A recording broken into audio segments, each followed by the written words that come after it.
बघा विद्यार्थी मित्रांनो, डाईसचा घनाचा हा एक क्वेश्चन आहे. क्वेश्चन मध्ये एमपीएससी 2024 ला विचारलेला क्वेश्चन आहे. या घनामध्ये 3च्या विरुद्धमध्ये नंबर विचारलाय. या क्वेश्चनला करण्याचा सुंदर तरीका.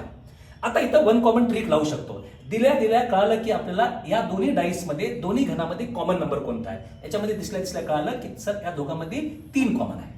जो नंबर कॉमन आहे ते एका खाली एक लिहिलं बा. लिहिलं आशा करतो एवढं लिहू शकता. हा या आता घड्याच्या विरुद्ध किंवा घड्याच्या दिशेने कसंही जाऊ शकता. मी दोन्ही डाईस मध्ये घड्याच्या दिशेने गेलो. घड्याच्या दिशेने एका पाठोपाठ एक नंबर लिहिला. या 3च्या पुढे नंबर कोणते राजानो? 4 आणि 6. या 3च्या दुसऱ्या डाईस मध्ये या 3च्या पुढे नंबर कोणते राजानो? 1 आणि 2. आता काय करायचं, उभे जे नंबर आपण मांडले ते एकमेकाच्या विरुद्ध असेल. म्हणजे 6च्या विरुद्ध मध्ये काय राजानो? 2. 4च्या विरुद्ध मध्ये काय राजानो? 1. आता एक नंबर कोणता मिसिंग आहे? कोणता नंबर याच्यात नाहीये? 5 नाही. म्हणजे 100% सर 3च्या विरुद्ध मध्ये कोणता नंबर असेल बा? 5. Option number 4. आशा करतो ही ट्रिक आवडली असेल तर मित्रांना शेअर करा आणि जर डिटेलमध्ये शिकायचं असेल तर लाईव्ह बॅचला जॉईन करा.